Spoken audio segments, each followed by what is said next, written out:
CM 영어 어원 어휘 수업 인트로 영상입니다.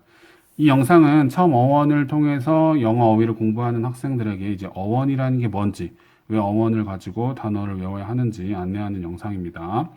고등 어휘 수업을 시작하기 전에 필수적으로 시청해와야 하는 첫 번째 영상이고요. 학생들은 미리 받은 핸드아웃에 필기를 하면서 시청하면 되겠습니다. 이 영상에는 따로 암기해서 시험 부분은 없지만 그래도 영상을 제대로 시청하고 필기했는지 선생님이 검사를 다 합니다.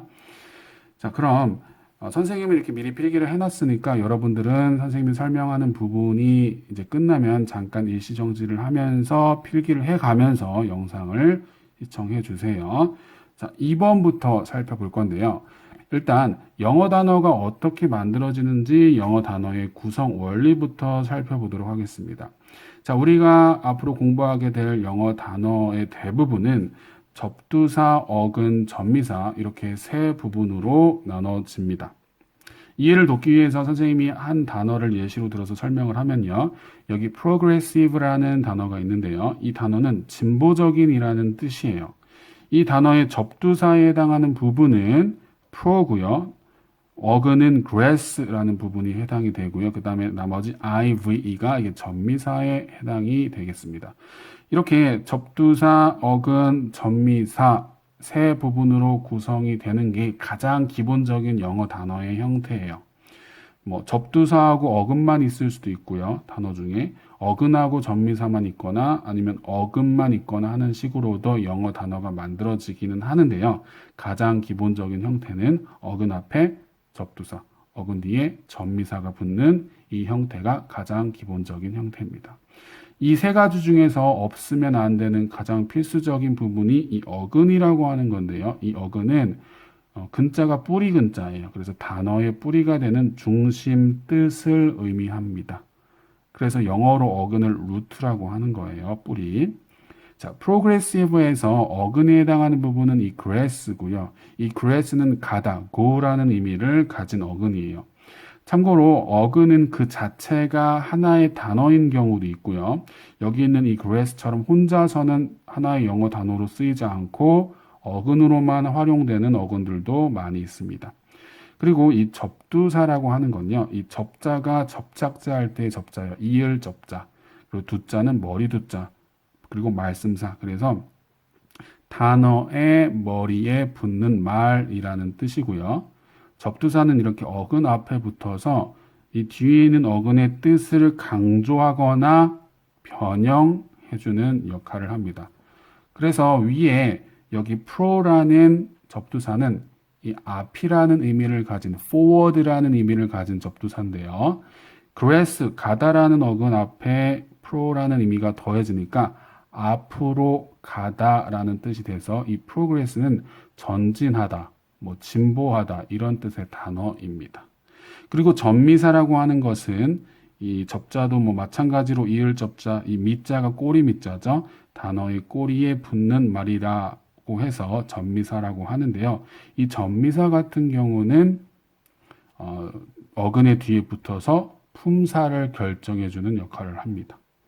이 위에 progressive 같은 경우는 progress 뒤에 ive가 붙어서 ive가 붙으면 대부분의 경우 형용사가 됩니다.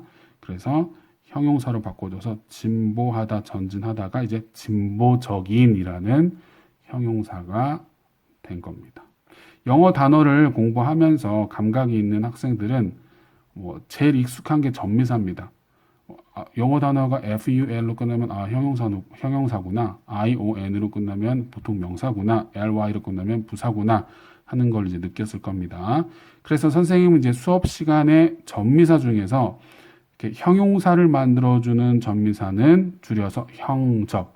예를 들어 동사를 만들어주는 전미사는 동접, 명사를 만들어주는 전미사는 명접 이런 식으로 줄임말을 사용할 겁니다.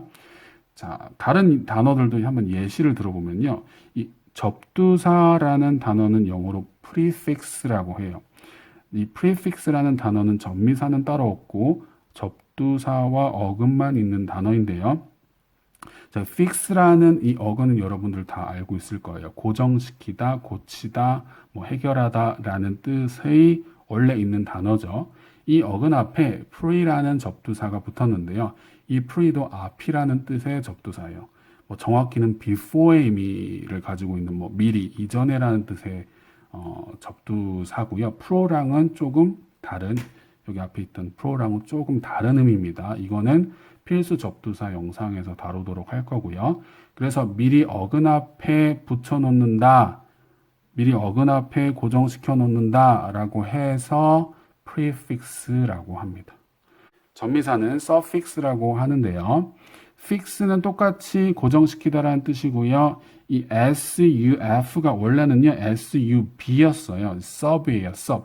이 sub이라는 접두사는요, 이 아래라는 의미를 가진 접두사인데요. 그래서 우리가 뭐 땅 아래에 있는 길로 다니는 기차를 subway라고 하잖아요. 그렇죠? 그래서 sub은 아래라는 의미가 있고, 보면 suffix, 이게 발음이 어려워요. 그래서 sub에서 이 b가 뒤에는 f를 따라서 f로 바뀌어서 suffix가 된 겁니다. 자, 이렇게 우리가 처음 보는 단어도 어근을 통해서 분석해 보면은 그 단어의 의미를 어느 정도 파악하는 게 이제 가능해집니다. 이렇게 어근을 통해서 단어를 공부하면 어떤 장점이 있냐라고 하면 밑에 장점들이 적혀 있는데요. 자, 첫 번째, 한 어근을 익힘으로써 많게는 수십 개의 단어를 한꺼번에 익힐 수가 있다. 선생님이 grass라는 어근을 가르쳐 줬는데요. 이 grass라는 어근 앞에 뒤를 나타내는 접두사 re가 붙으면 regress, 그래서 후퇴하다라는 뜻이 되고요. grass라는 어근 앞에 con은 이제 함께라는 의미를 가진 접두사예요. con이 붙으면 함께 가다, 사람들이 모여서 함께 갖는 것, 회의나 의회가 되겠고요. 그 다음에 aggressive라는 형용사가 있습니다. grass는 가다인데요. 이 ag가 원래는 ad라는 접두사가 이제 G 앞에 와서 AG로 바뀐 거예요. AGG 이렇게요. 원래 AD는 뜻이 to에 어디로 라는 전치사 to의 의미가 있는데요. 어디를 향해서, 적을 향해서 가는 거예요. 그래서 적을 향해서 가다. 원래 그래서 aggress가 이제 공격하다라는 뜻인데 형용사형으로 가장 많이 쓰입니다. aggressive. 그래서 공격적인이라는 뜻이 됩니다. 자, 이렇게 한꺼번에 비슷한 어원의 단어를 익히기 때문에 암기 효과가 오래 가고요. 대부분의 같은 어원을 다 가진 어휘군이 쉬운 단어를 하나씩 가지고 있기 때문에 이걸 바탕으로 단어를 확장해 나가면 암기가 쉬워진다. 또 예를 들어보면 이 propose라고 하는 단어, 여러분 다 알고 있죠? 한글 발음 그대로 그냥 propose 하다 뭐 이런 식으로도 많이 쓰이잖아요. 원래 이 단어의 기본 뜻은 제안하다라는 뜻이 있고 청혼하다는 뜻이 있습니다. 이 propose에서 pose는요, 두다라는 어근을 가지고 있는데요. 두다인데 이 pro가 앞이라는 의미가 있다고 했어요. 그래서 앞에 두다. 그러니까 뭐 내가 제안할 제안서를 상대방 앞에 내미는 거죠. 앞에 두고. 내가 결혼을 청혼하는 대상 앞에 결혼 반지를 이제 내미는 거예요. 앞에 두다. propose가 되겠고요. 그 다음에 이 pose라는 어근 앞에 come이라는 접두사를 붙이면요. come은 함께라는 뜻이 아까 이제 con이랑 똑같은 거예요. con, com 똑같습니다. 함께라는 의미를 가진 접두사고요. 그래서 함께 두다. 자, 여러 가지를 함께 두는 것, 구성하다가 되겠고요. 우리 머릿속에 떠오른 악상들을 함께 두어서 악보에 그리는 것, 작곡하다가 되겠고요. 그 다음에 expose는요. ex는 이제 out, 밖이라는 의미예요. 그래서 밖에 두다. 그러니까 노출시키다가 되겠고요. 우리 뭐 비밀로 마음속에 간직하고 있던 얘기를 밖으로 두는 것, 폭로하다가 되겠습니다. 그 다음에 dispose 같은 경우는 dis는 away라는 뜻의 이제 접두사입니다. away는 지금 멀리 떨어져서 이런 뜻이니까 멀리 떨어져서 두는 것. 그래서 뭐 누군가를 어디에 배치하는 것 또는 뭔가를 처리하는 것, 멀리 두는 것, 이런 뜻을 가진 단어들이죠. 이렇게 어원을 알고 있으면 이렇게 이걸 기본으로 해서 어근을 기본으로 해서 단어를 확장해 나가면서 외울 수 있다. 자, 그래서 낯선 단어를 봐도 어원을 알고 있으면 대강의 의미를 유추할 수 있고요. 그다음에 단어의 정확한 스펠링에 암기가 쉽습니다. 자, 아주 간단한 예시를 들면 뭐 예를 들어 irregular라는 단어가 있다고 쳐볼게요. 이게 불규칙적인이라는 뜻의 단어인데요. 단어를 처음 외우는 학생이 R이 하나였나 두 개였나 헷갈려.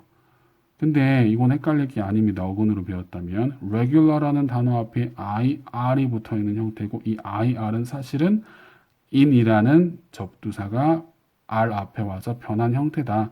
in이라는 접두사는 반대 의미를 가지고 있다. 이걸 알고 있는 학생이라면 스펠링이 헷갈릴 이유가 없다 이겁니다.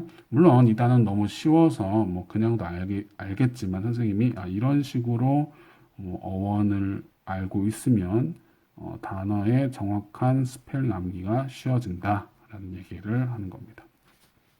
자, 그러면 어원 학습에는 무조건 장점만 있습니까? 아닙니다. 단점이 있습니다. 자, 모든 단어가 어원으로 분석이 되는 게 아니에요. 자, 이런 식으로 어원으로 분석이 되는 단어도 있지만 그렇지 않은 단어들이 있어요. 그거를 설명하려고 선생님이 1번을 적어 놨던 건데요. 자, 영어 어휘에는요, 두 가지의 뿌리가 있어요. 하나는 이제 앵글로색슨 계통이 있고 하나는 그리스 라틴 계통이 있는데요. 자, 우리 한국어에도 순우리말이 있고 또 한자어가 있듯이 영어에도 이제 순수한 영어에 해당하는 이 앵글로색슨 계통의 영어 단어들이 있고 그리고 우리 한국어의 한자어처럼 다른 문화권의 영향을 받아서 거기서 가져온 어휘들이 많이 있어요. 그게 이제 그리스 라틴 계통의 언어들이에요. 특히 이제 유럽에 있는 나라들 같은 경우는 뭐 영국 영어 뿐만이 아니라 프랑스어, 뭐 독일어, 스페인어, 심지어는 다른 알파벳을 사용하는 그 외계어처럼 생긴 그 알파벳을 사용하는 러시아어도 이제 그리스 라틴 계통에서 이제 어휘의 영향을 많이 받았기 때문에 스펠링이 비슷합니다. 그거는 다 그리스 라틴 계통의 어휘의 영향을 받았구나 이렇게 생각하면 되고요. 이 영어의 순우리말에 해당하는 이 앵글로색슨 계통의 어휘들은 어원으로 분석이 불가능하다고 보면 됩니다. 그리고 이 계통의 이제 어휘들은 보통 이제 일상 대화에서 하는 구어, 그러니까 회화에서 주로 사용하는 어휘들이 많이 있고요. 자, 그리스 라틴 계통 같은 경우는 어원 분석이 가능하고요. 그리고 학술적인 용어들이 굉장히 많습니다. 네. 우리 고등학교 어휘 대부분이 사실 이쪽에 속하는 어휘들이 많습니다.